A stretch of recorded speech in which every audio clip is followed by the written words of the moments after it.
அடுத்தடுத்து மாநில பட்டியலில் உள்ள முக்கிய அதிகாரங்களான மருத்துவம், சட்டம், நிதி ஆகியவற்றை ஒத்திசைவு பட்டியலுக்கு ஒத்திசை பட்டியலுக்கு மடைமாற்றம் செய்யும் பணிகளை விரைவாக இன்றைய ஒன்றிய அரசால் மேற்கொள்ளப்பட்டு வருகின்றன. சமூக நீதி, பொருளாதார ஏற்றத்தாழ்வின்மை, ஒடுக்கப்பட்டோருக்கான வாய்ப்பு ஆகியவற்றை கருத்தில் கொண்டு மாநில அரசின் கல்விக் கொள்கையின் அடிப்படையில் மருத்துவ கல்வியில் தமிழ்நாட்டு மாணவர்கள் பங்கேற்பதை உறுதி செய்யும் வண்ணம் இருந்து வந்த நமது கல்விக் கொள்கையினை நீர்த்து போகச் செய்து முழுமையாக ஒன்றிய அரசின் கட்டுப்பாட்டில் நீட் எனும் ஒற்றைத் தேர்வின் வாயிலாக மட்டுமே மருத்துவ கல்வி இடங்களை நிரப்பும் முறைக்கு மாற்றப்பட்டு விட்டது.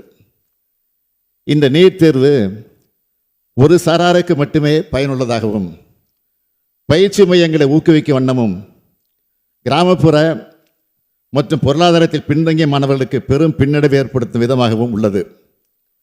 இந்த நீட் தேர்வின் காரணமாக பல மாணவர்களுடைய மருத்துவ கனவுகள் சிதைந்து போயிருக்கின்றன.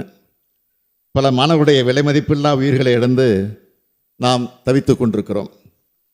கடந்த ஒரு நூற்றாண்டுக்கு மேலாகவே நாட்டிலேயே தலைசிறந்த மருத்துவர்களை தொடர்ந்து உருவாக்கி வரும் தமிழ்நாட்டில் உள்ள மருத்துவமனைகளை நோக்கி நாட்டின் பல்வேறு பகுதிகளில் மட்டுமின்றி பல உலக நாடுகளிலிருந்தும் உயர்தர சிகிச்சை பெற மக்கள் வருகை புரிந்த வண்ணம் இருக்கிறார்கள் என்பதை நான் சுட்டிக்காட்ட விரும்புகிறேன்.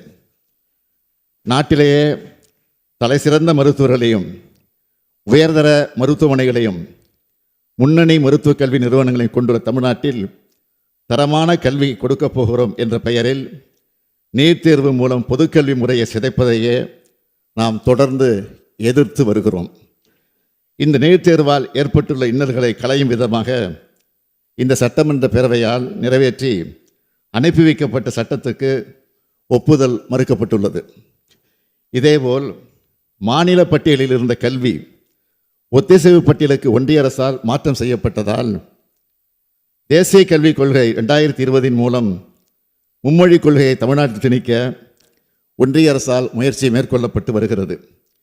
மும்மொழி கொள்கை என்ற போர்வையில் இந்தி மொழியை ஒன்றிய அரசு மறைமுகமாக தமிழ்நாட்டு மாணவர்கள் மீது திணிக்க முற்படுகிறது.